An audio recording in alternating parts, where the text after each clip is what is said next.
जय हिंद दोस्तों, आज हम लोग क्लास 8 के प्रश्नावली 1.1 को सॉल्व करेंगे। देखिए, जो क्लास 8 में जो पहला चैप्टर है परिमेय संख्या, इसका जो थ्योरी पार्ट है ना, उसको हम अगले वीडियो में पढ़ा दिए हैं। उसमें क्या पढ़ना है, गणितीय संक्रियाओं के गुणधर्म पढ़ना है। तो उसको जो हम एक वीडियो में अलग बना दिए हैं, पहले आप उसको जाके देख लें और फिर इसको देखें तो और ज्यादा समझ में आएगा। हालांकि हम यहाँ पर भी समझाने का प्रयास करेंगे आपको।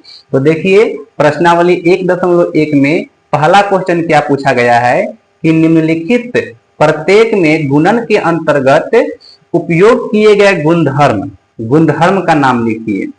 मतलब कहने का मतलब है, ये जो क्वेश्चन दिया है ना, यह किस गुणधर्म पर आधारित है उसका नाम लिखना है ना। यह कौन से गुणधर्म इसमें लग रहा है उसका नाम लिखना है। तो पहला क्वेश्चन क्या दिया है, -4/5 गुने 1 बराबर 1 गुने -4/5 बराबर -4/5 दिया है। तो इसमें कौन सा नियम लग रहा है, तो यहाँ पर देखिए इसमें कौन सा नियम लग रहा है। तो यहाँ पर जो है ना, गुणात्मक तत्समक नियम लग रहा है। गुणात्मक तत्समक नियम क्या होता है, तो जब किसी संख्या में हम 1 से गुना करते हैं ना, तो उस संख्या में परिवर्तन नहीं होता है। सुनिए फिर से ध्यान से, जब किसी संख्या में हम 1 से गुना करें, चाहे 1 में किसी अन्य संख्या से गुना करें, तो उस संख्या में कोई परिवर्तन न होगा, और इसी को हम बोलते हैं गुणात्मक तत्समक। तो यहाँ पर देखिए, -4/5 में हम 1 से गुना कर रहे हैं, तो क्या आ रहा है, -4/5। कोई इसमें परिवर्तन हो ही नहीं रहा है।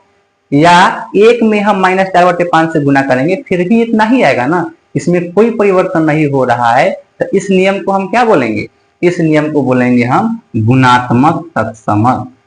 कौन सा नियम है, गुणात्मक तत्समक नियम है, तत्समक।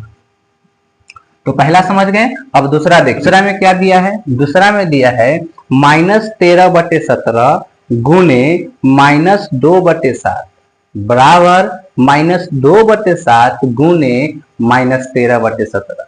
यहाँ पर हम क्या देख रहे हैं कि यहाँ पर जो बराबर के इस साइड जो संख्या है, वही संख्या बराबर के उस साइड भी है, अर्थात संख्या नहीं बदल रही है। तो इसमें बदल क्या रहा है, तो यहाँ पर देखिए इसका स्थान बदल रहा है, इसका क्रम बदल रहा है। क्या बदल रहा है, इसका क्रम। यहाँ पर देखिए बराबर के इस साइड में क्या है कि -13/7 पहले है, और गुना के बाद क्या है, -2/7। लेकिन जैसे ही यह बराबर के उस साइड जाता है, तो पहले हो जाता है 2/7 और गुने बाद में हो जाता है -13/7 ना। मतलब इसका जो है क्रम बदल रहा है। बराबर के इस साइड कुछ और क्रम है, और बराबर के उस साइड इसका क्रम बदल जाता है। तो चूंकि इसका क्रम बदल रहा है, इसलिए इसको कौन नियम में आएगा, यह जो है क्रम विनिमय नियम। तो क्रम विनिमय नियम भी जो है ना, 2 प्रकार के होता है। एक वो गुना का क्रम विनिमय नियम होता है, और एक वो होता है योग का क्रम विनिमय नियम। तो चूंकि यहाँ पर बीच में गुना के चिन्ह है, इसलिए यह क्या होगा, गुना का क्रम विनिमय नियम होगा। क्या होगा, गुना का क्रम विनिमय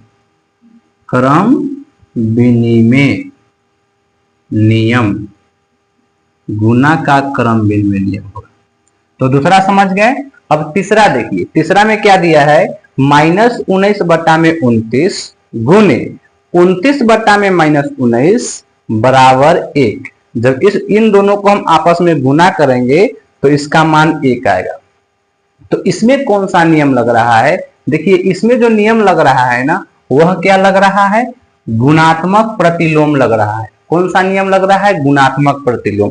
अब गुणात्मक प्रतिलोम होता क्या है, तो देखिए जब 2 संख्याओं को आपस में गुना करते हैं, जब 2 संख्याओं को आपस में गुना करते हैं और उसका गुणनफल यदि 1 आ जाए, उसका गुणनफल यदि 1 आ जाए, तो उसको हम बोलते हैं गुणात्मक प्रतिलोम। अर्थात यह जो दोनों है ना, इन दोनों को हम गुना कर रहे हैं, तो इसका गुणनफल क्या आ रहा है, 1 आ रहा है। यहाँ पर 19 से 19 कट जाएगा और 29 से 29 कट जाएगा, तो बचेगा क्या, 1। तो जब 2 संख्याओं को गुना करने पर उसका गुणनफल 1 आता है, तो उसको हम बोलते हैं गुणात्मक प्रतिलोम। तो यह कौन सा नियम हो जाएगा, गुणात्मक प्रतिलोम हो जाएगा, गुणात्मक प्रतिलोम। कौन सा प्रतिलोम है? गुणात्मक प्रतिलोम। एक होता है योज्य प्रतिलोम, तो वो दूसरा है। यहाँ क्या है? यह गुणात्मक प्रतिलोम है, क्योंकि गुना करने पर क्या होता है? इसका मान 1 आ रहा है। तो ये बात समझे। अब चलिए, ये तो पहला क्वेश्चन था, अब दूसरा क्वेश्चन को देखते हैं। दूसरा क्वेश्चन क्या कह रहा है? दूसरा क्वेश्चन में बोल रहा है कि बताइए कौन से गुणधर्म की सहायता से आप 1/3 गुने 6 गुने 4/3 को 1/3 गुने 6 गुने 4/3 के रूप में लिखेंगे। इसमें कौन सा नियम जो है लग रहा है? अर्थात इतना को आप इतना किस नियम के द्वारा लिखेंगे? तो यहाँ पर देखिए, यहाँ पर पहले हो क्या रहा है, इसमें चेंजेस क्या हो रहे हैं, इसमें बदलाव क्या हो रहा है वो देखिए। यहाँ पर हम देख रहे हैं कि जो 6 है ना, 6 जो है, जो को के पहले क्या है? को के पहले जो 6 है ना, 4/3 के साथ अपना समूह बदल रहा है। क्या कर रहा है? अपना समूह बना रहा है। लेकिन इसमें हम क्या देखते हैं? इसमें हम देख रहे हैं कि 6 क्या कर रहा है कि 1/3 के साथ अपना समूह बना रहा है। इसमें क्या है कि 4/3 के साथ अपना समूह बना रहा था, जबकि इसमें हम देख रहे हैं कि 1/3 के साथ अपना समूह बना रहा है। चूंकि यह क्या कर रहा है? अपना समूह को बदल रहा है। तो चूंकि यह समूह को अपना बदल रहा है ना, इसलिए इसमें कौन सा नियम लग रहा है? तो सहचर नियम लग रहा है। कौन सा नियम? अपना साथ बदल रहा है, इसलिए इसमें सहचर नियम लग रहा है। कौन सा नियम लग रहा है? सहचर नियम। सहचर नियम, इसी को हम बोलते हैं, या सहचारिता का नियम, इसी को हम बोलते हैं सहचारिता। सहचारिता का नियम। सहचर नियम बोलिए या सहचारिता का नियम बोलिए, दोनों एक ही है। तो ये दूसरा भी क्या हो गया? कंप्लीट हो गया। तो इस प्रकार जो है प्रश्नावली 1.1 हमारा समाप्त होता है।